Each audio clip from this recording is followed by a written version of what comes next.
What's up, everyone? My name is Stephen Michaels. I am joined by King Phil Robertson. This is the Raiders Weekly. What's up, Phil?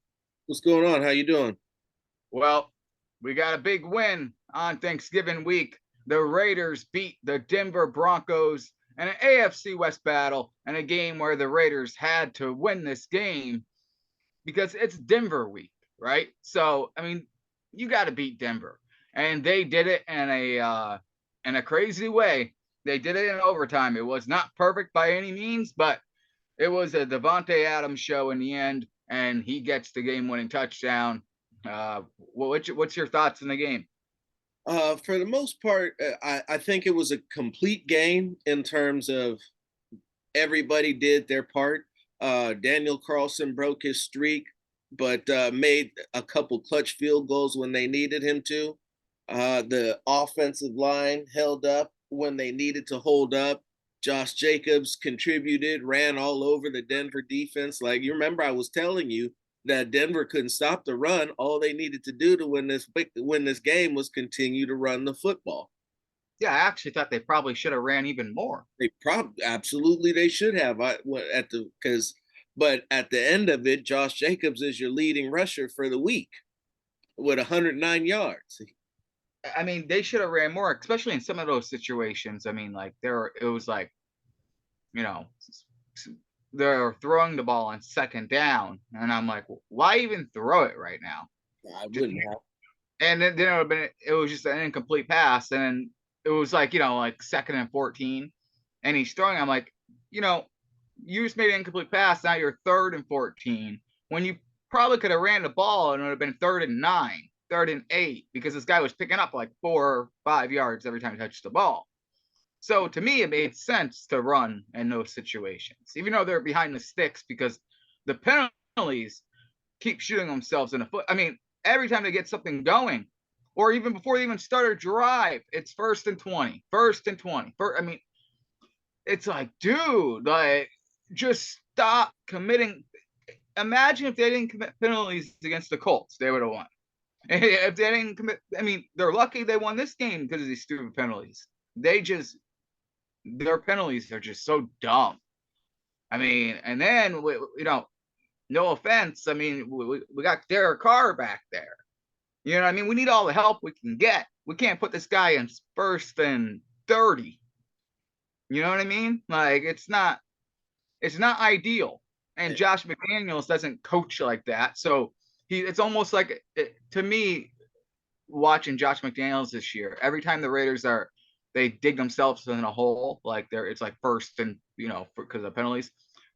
If it's second and 25, this guy kind of just ditches the drive almost.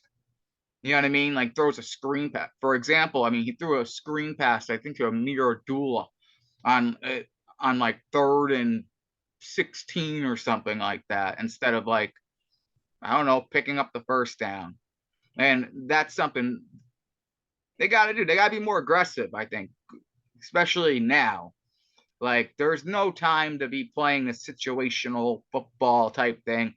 Be aggressive. Put the hands in your best playmakers, Devonte Adams, Josh Jacobs. Let them go at it. Just throw it to Devonte Adams. Clearly, this guy can get open no matter what. I mean, that play in overtime, that safety, he really took the bait. I mean, he's running after Matt Collins, leaves Devonte Adams wide open. Who does that? They Who does? they got caught cheating because if you go back, there was a play, and I had tweeted it out. There was a play where he had ran. It was the same exact look, and it was the deep over that he caught for 23 yards. And so you see Surtain just bail out and completely sell out to cut that ball off. And when he hits it back to the outside, there's nothing over there. Nothing. Literally nothing. There was no one even close to him. 30 feet within him, within 30 Yeah, feet. it was just like a steam rock, boom, just like that. I mean, it was just like a double step, double move, and he just boom down and right to the right. Not a single soul. Then and that guy was there too, like he was like waiting for it, and then like he just kind of like decides to run the other way. Yeah, to, that was he was running to Matt Collins. So I'm like, why are you running to Matt Collins? The Raiders need open. a touchdown right Yeah, now. well, it was overtime. They only needed a first down. They didn't have to get the touchdown. And I know, but you get a touchdown, you win the game. but even still, on that play that I was referencing, where they ran that similar looking play the first Yeah. time he was open as well, Yeah. He was. way open on the front, and his drag routes had been nearly perfect all season long. He just never gets the football underneath because that man is open once he hits once he breaks past the line of scrimmage and the box. There's nobody out there, and he never gets the ball. So, in my opinion, like even though Devontae Adams had, what was it, 17, no, 7 catches, 141 yards, even though he had this like huge game, Max Crosby, I think, really set the tone. Yeah. He punches out that right before halftime, gets the punches out the fumble. They don't recover it, but still forces them to kick a field goal. Right after that, he blocks the field goal, and that just gives them so much momentum, going into halftime, because I mean that changed a lot right there, because if they get that field goal, it's a different game going into halftime. It's 13-10 instead of 7-10. So, and that miss by Carlson was, I mean, hell, if he would have made that, this game would have never went to overtime probably, because the defense they started to buckle down a lot in the second half. You know what I mean? Like in the first half, Sam Webb played awful. I mean, this guy, they better bring up another cornerback. I know he did okay against the Colts, but like, dude, this guy could not tackle for his life.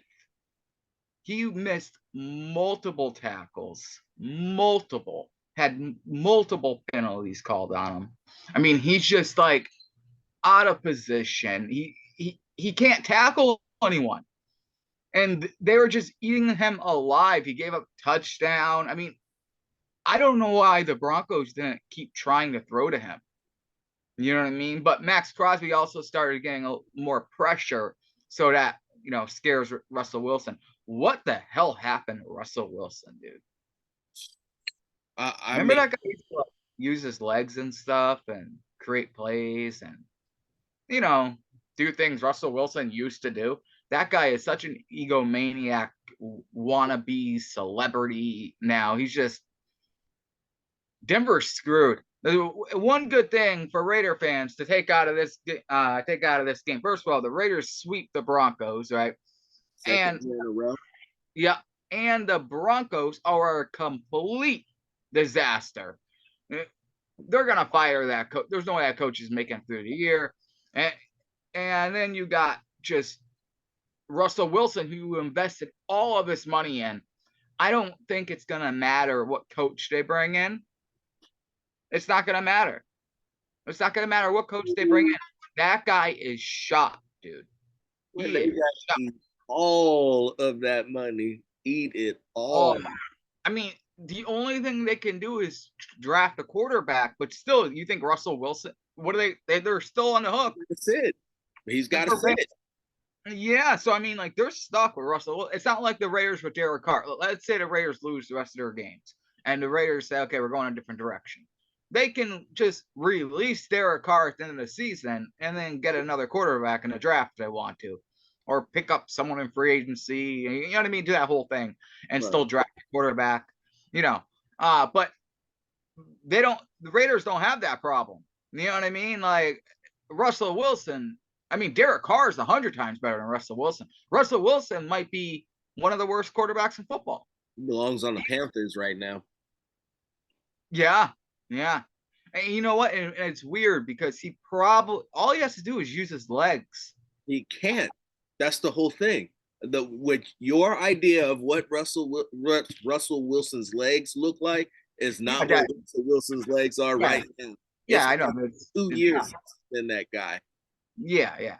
And you know what? Ever since he threw that stupid interception in the end zone against the Patriots, I always knew he was a douchebag. Anyways, Mm-hmm.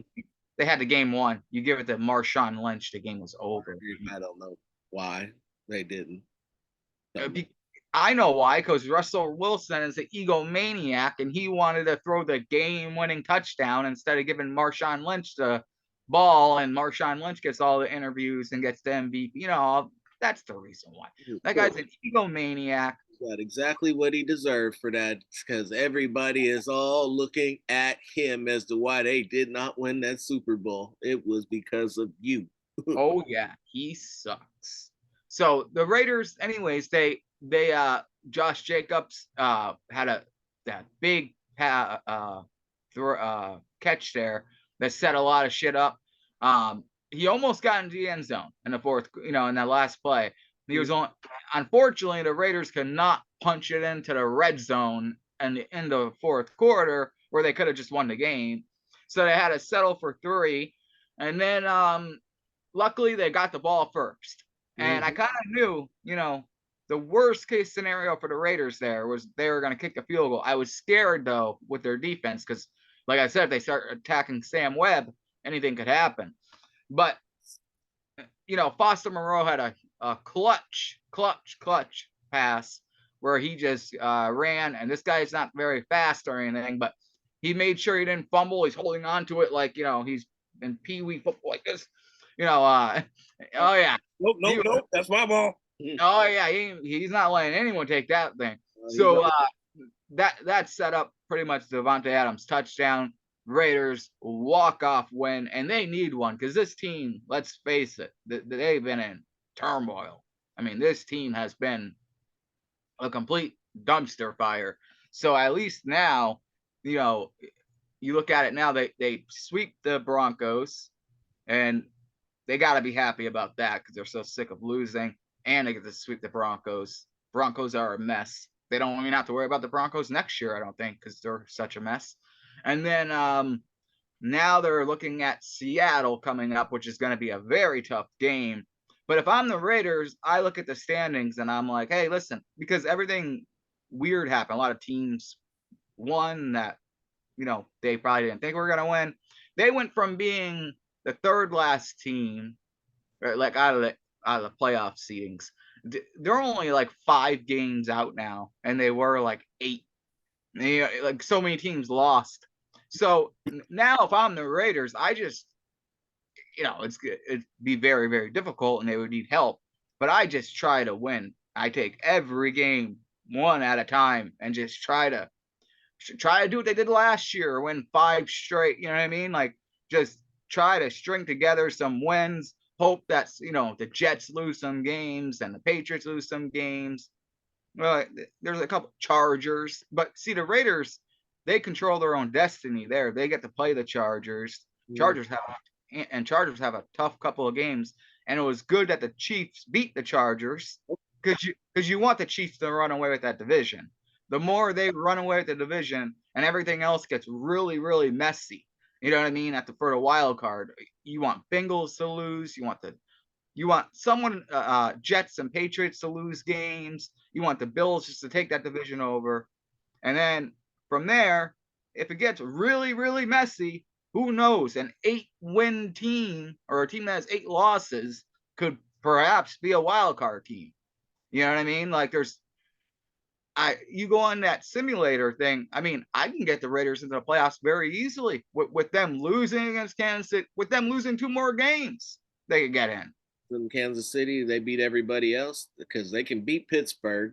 Pittsburgh, no, dude, I have them losing 2 more games and they could still get in. Wow. Because the Bengals have to play they have a pretty tough schedule going, the rest of the way. But someone's gonna get the other wild card spot anyways. Right. And then the Jets, you would think it would be the Jets, but then they're in this quarterback problem here. And then the Patriots have a very tough schedule. Like, it's very if let's say the Raiders lost to I forgot what it was. It had to be a non-conference game. So like if they lost to like the Rams or like Seattle and the Chiefs, they would be okay. The Raiders would be pretty much would be a wash, and they would be able to get in. But if they let's just say the miracle world, just like never lost a game, ran the table, they would definitely be in the playoffs. Yeah. They make it in. Yeah. I went through the whole thing, even if those other teams, because those other teams aren't gonna run the table, obviously, because they play each other, like Right. Jets and Patriots. Oh, Bengals play the Ravens a lot, So, and the Pittsburgh plays that, all that stuff. So, pretty much, if the Raiders ran a tape, they could make it in, but then they would, if they lose, but they can lose one more game, but they would need a lot of help. With no help, just run the table. Now, we don't know if they can do that because remember, this was only the Denver Broncos. This is a really bad team. I thought the Raiders may have been the worst team in football. I think the Broncos got that title. I think the Broncos may be offense in football for sure. Yeah. And you know what? This was a game too. Davante Adams. Last time he played the Broncos, that corner back there. What's his name? Surtain? Patrick Surtain Jr. Yeah. Surtain was talking a lot of trash, saying, I locked this guy down. Davante Adams wanted to go off on this guy. He's been eyeing this game. He doesn't like it. He was talking a lot of shit. So I think Davante Adams wanted to, teach him a lesson. I think they even have like a little sound bites from him saying he's not ready yet. He's not ready yet. He's all getting all fired up after the game. But yeah, I mean, he schooled him. He beat him. But that's all you need. Davante Adams is so good. If you can just get the ball in his hands, make an accurate pass, and get the ball in his hands, you can win. The Raiders can win games as long as the defense can make some stops here and there, which is pretty difficult because there's no one on that defensive line. Tillery played too, Phil. Yes, he did. I didn't recognize his number until after the game, and so I got to go back and see exactly how he did. But he was on the field a few times. I do remember seeing number 90 and just not knowing who it was. Thought it was Tayshawn Bauer at first. No, yeah, I noticed something. I didn't know he looks pretty tall. I didn't know he was that tall. He's not tall. He looks tall unless he has a very long neck. Because he looked tall out there. Okay. I mean, that's I don't know, unless he has a long neck. But he looked taller than the other guys next to him. I don't know. But I only seen him for a few plays too. But they didn't have really. I mean, how much can he play? He only been there for a couple of days. But we're gonna see him against Seattle. You know what I mean? Defense is defense. If you know how to play defense, especially in multiples, they should be able to plug you in somewhere and get you to run at least a few plays. And plus, this team has they're so terrible on defense. Yeah. They got their tackling is terrible. But let me tell you something. What a difference Denzel Perryman makes. Man. And the run game. And getting after the quarterback, just in the trenches, just letting hold on. No, I'm not even gonna let this ride. Did you just buy like a sheep? Did me? Yeah, talking about the quarterback. No. Yes, you did, motherfucker. I seen it. I wish that I could run the fucking tape back right now and play it back over for you. Maybe my computer did it. Maybe my computer did. I don't know. Or you're high. I don't know. One of the two. I don't know. But go ahead. Denzel Perryman made a big difference. Like a big difference. This guy was tackling everyone. Before you had Luke Masterson and who's the other dude? Curse Bolton. Yeah.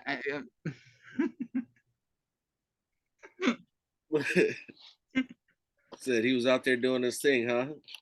Yeah. Yeah, he was out there doing this. Oh God. But yeah, I mean, that's your boy. Locking up the Denver Broncos offensive units. Yeah, but Denzel Perryman makes a big difference. I mean, he's got to be out there. Sam Webb, they got to find someone else. Someone. I think Nate Hobbs practiced last week. He might be able to come back this week. I mean, it's like, listen, bro, that's your hand, your wrist, something like that. I mean, you're a football player, Brody. I'm like, let's get the cast off and let's come on. And he was supposed to come back for the Seattle game. That was the initial. Okay. I mean, but I don't, you know how those things go. I mean, Darren Waller was supposed to be back weeks ago, and then he went on IR. So you don't know with these things. Oh, did you see the tweet from Darren Ravel? This is completely, we've spin in a completely different direction. The tweet from Darren Ravel that the Las Vegas Raiders have filed a trademark patent for Win City. Win City? WIN City. What does that mean? So it's so what I'm guessing is it seems as though they are preparing a marketing campaign for being a place that enjoys a lot of winning. Well, they better start winning. And that's what I would assume too. I couldn't imagine that you apply for a Win City patent without any winning going on. Is it just because Mark Davis's girl basketball team won? I mean, is that No, they did it. No, this is the Raiders. This is not Mark Davis or the Aces. that's weird? I mean, Something to monitor. yeah, I mean, it's just weird because I haven't been winning.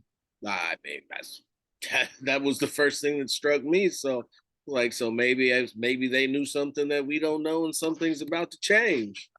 Yeah, maybe they just been like, hey, you know, we're doing this on purpose to build suspense. So now we're going to be really, really good.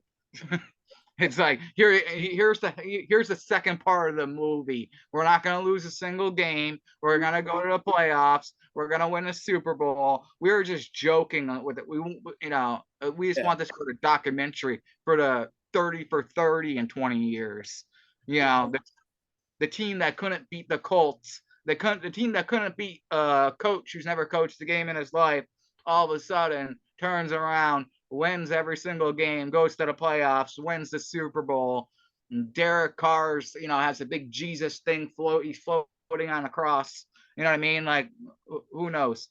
But yeah, coming back off the shelf. Hunter Renfrow suddenly found a second win, and all of a sudden it all just came together in such a beautiful way. Coach Mack, Coach of the Year. Ziegler for Executive of the Year. Owner Mark Davis for Owner of the Century, the new century, the new millennia, for bringing the Raiders back to prominence. Darren Waller, Hunter Renfrow, they're both on Josh Jacobs for president. Max Crosby, forget about whatever it is. Chandler Jones gets 25 sacks. Oh yeah. Chandler Jones gets 25 sacks. He just season with 15 after having gone the first. Yeah, seasoning sack number 38. You know what I mean? Like, but knowing Chandler Jones, he might get 10 sacks at the end of the year. There's gonna be one game, I'm telling you, where he's gonna get like he's gonna get like 6 sacks, and then, like I said before, at the end of the year, people are gonna forget how bad this guy has been, and be like, well, what do you mean? He had 6.5 sacks. It's not that bad. They're gonna forget it all happened in one game. That guy, he's another guy. I mean, Jesus, does he do anything? I mean, I guess he's going to run. It's blocked well, and if you really stop to look at some of these edges and the way the quarterback's been able to break contain, can you really say that he's setting an edge either? No, I don't think he's setting an edge. He's okay in the run game. I'm gonna say that he's making Clelin Ferrell look better. Oh, dude, Clelin Ferrell's 100 times better than him. And I mean, it's just it is. No, and he's not gonna be. What sucks is that guy's leaving. You know what I mean? And Chandler Jones, the Raiders aren't gonna be able to get out of that contract, man. We laugh about Russell Wilson, but I mean, at least they're not paying him that much. But still, paying $200+ million, almost most of that guaranteed. But I mean, that next year's cap hit is just that gives me an abdomen injury from being sick to my stomach with a non-football illness. They better tell him he has to restructure. I mean, he has to. You can't just take this money and not do anything. because they're going okay. When you're going to the off season, obviously the biggest weakness of this team is that defensive line. They can't do anything. They can't get no pressure on any quarterback. So you know they're gonna get a defensive tackle somewhere. They're gonna get a different defensive end. There's no way they're gonna next season. Chandler Jones and Max Crosby are gonna be the two Ds. Max Crosby will be. There's no way Chandler Jones can start. There's no way. Not if Josh McDaniels wants to win football games. I mean, it's not. They're probably going to draft a defensive end in the first round. I mean, and a quarterback in a second round.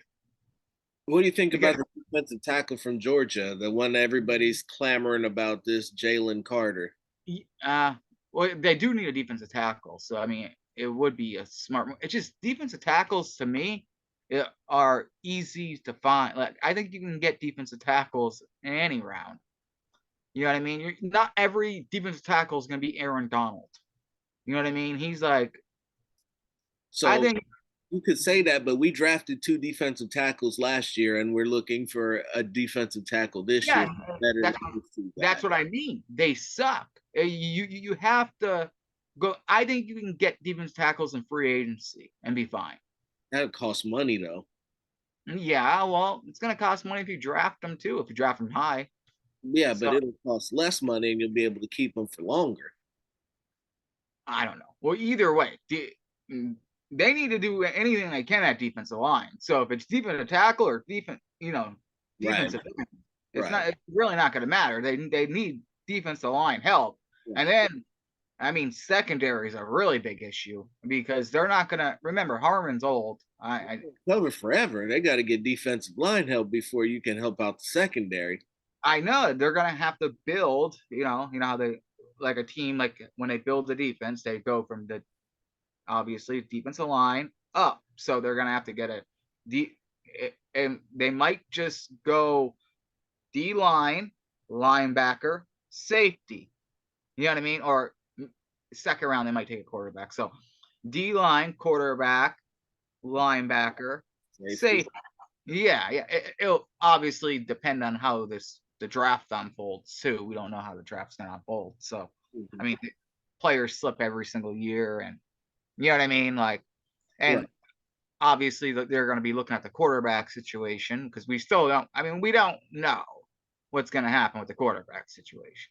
I know for a fact the Raiders don't even know, but I also know they're not stupid. They have had talks about potentially, But the thing is, that is a risk for Josh McDaniels. You know what I mean? To get rid of a veteran quarterback and start with a whole new rookie. Remember, Josh McDaniels only got paid for 4 years. So we will see. You all right over there? I'm coughing up my lungs thinking about this bullshit. Yeah, so I mean, I think the Raiders should I don't know. We'll see how the rest of the season plays out, but to me it feels like it's probably time for a change. But the thing is, it's like, they just got Davante Adams. We'll see how much of a say he has. You know what I mean? Like, there's going to be a lot of factors, I think, going into that decision if you keep Carr or not. If the Raiders lose the rest of these games, let's say they only beat Denver, and I don't think there's a question. I don't think. Feel if they beat the Chargers and the Chiefs, but didn't win another game. I still move on from Derek Carr. You know what I mean? Like, dude, he's been. Let's be real here. The guy's been with the Raiders since 2014. Mm-hmm. Okay, they went to the playoffs once, and that was only, and they still didn't have a great record. They were 12-4 in 2016. Oh yeah. Oh, I'm sorry. He played in a playoff game once. Yeah. And by the way, 2016 was another year. I mean, they went for it a lot. They did a lot of shit like that. Contract year. That's what it was. And when you talk about success, you also have to view that same thing with Josh Jacobs as we're admiring what he's doing now. Said it looks beautiful, it looks great, but it is a contract year, and the money year. Yeah, is no is motivated more than he's ever been in his entire life to have this be the best year he's ever had. How many times have we seen this, dude? That a guy on his contract year balls out, plays awesome, then a team pays him, and he just or goes to free agency, and the guy just sucks. You get what Let's I mean? let's look at Ezekiel Elliott. We're talking about J.C. Jackson. Remember J.C. Jackson? Remember that one? Yeah, how is he doing? I don't know. I haven't heard about him. I honestly, I have not heard about J.C. Jackson. Remember, like Raider fans wanted him, like everyone's like J.C. Jackson. Chargers paid him all this money. I mean, for what? What's he doing? To get hurt and then come back and not contribute or not make an impact? I wonder how long is Khalil Mack under contract with the Chargers? This year, I believe. I think it's a 1 year deal, maybe a 2, probably an option deal. I could see him coming back to the Raiders. It would help. It would certainly help. Especially, I could especially see him coming back if Derek Carr stayed, because I know he's still friends with Derek Carr. I'm telling you though. I'm just saying. Just saying. You know, it could happen. It definitely could. I'm not putting it past the Raiders to do it. You know what I mean? Like, but again, we don't know how the season's gonna unfold. You know what I mean? Like, I mean, I hope fucking this guy goes out and wins every single game. You know what I mean? The rest of the season. That would be not. I wouldn't be mad at him. You know what I mean? I definitely hope that he puts it all together. What I saw this week was definitely encouraging against a pretty good defense that put some heat on him. He was able to overcome a pass rush, buckle it. You know why, Phil? That's you know why? Because he does that thing that he's good at, that he doesn't like to do, that we talk about all the time. He runs and throws instead of sitting like a statue. He takes a couple steps and then throws the ball. Yeah. You know what I mean? Like, knowing that pass rush is coming, he steps into the ball. You know what I mean? Like, throwing on the run. These are all things Derek Carr is capable of. I got a question for you, and you are the person to answer this question. So when you see the quarterback doing the little hopping shit that they do at the top of the pocket or the top of their drop when they're just sitting there waiting to throw the ball, why is it that he throws after he's done the hop instead of just remaining flat-footed and stepping into the throw and delivering a more accurate ball? I don't know. I see that a lot. I think it's because he thinks he knows where he's going to throw and then changes his mind. That's the only thing I can think of, because I've never seen another quarterback do that. Because I just wanted to make sure that I was seeing that right, and I wasn't the one that was tripping. And the other thing that I've seen about his footwork is he's got to be the only quarterback that I've seen consistently as a right-handed quarterback with his right foot forward underneath the center. I know that's something that's been going back to his rookie year, though. He's been doing that forever.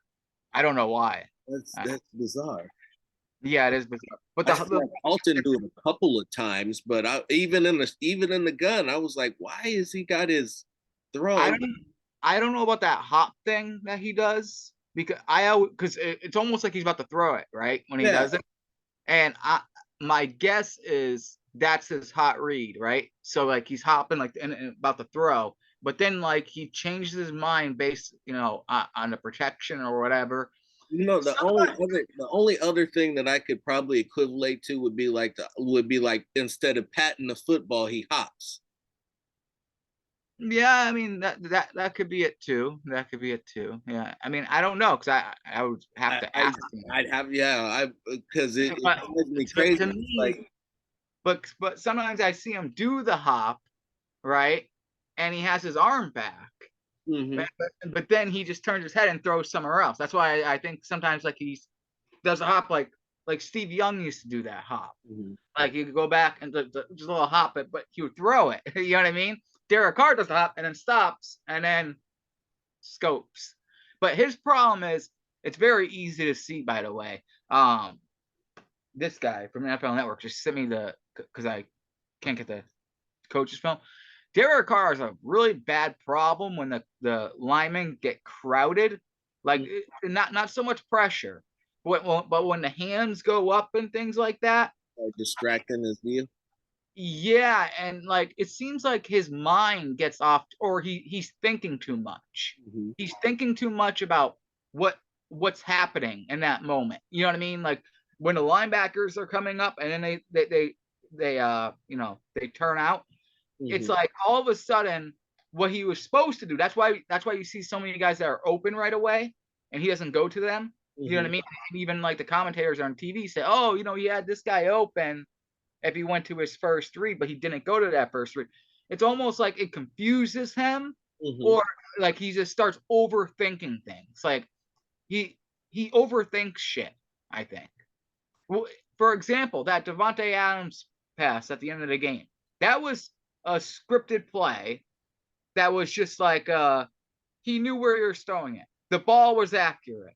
Everything went perfectly fine. He got the ball and he waited for Davante Adams to make that move, and boom, it was there on target, on time. Like there wasn't much thinking about it. You know what I mean? He knew he might take a hit and everything, but he knew that's his read, that there he is open, and he makes the pass. If he did more of that, right? Don't think so much. You know what I mean? Don't make it so just throw it. Yeah. Just out there, make it catchable. Trust your instincts. So like, you know what I mean? Like, and you can make the throw. You know what I mean? The saddest part about, by the way, on another note, when he hurry up and wrap this up real quick. Let this be your last thought. Okay. The saddest part about it was Derek Carr after the game talking about, "Oh yeah, on the pass, the first thing I did is look back and make sure there was no flag." I mean, what quarterback has to say that? What quarterback has to say that, dude?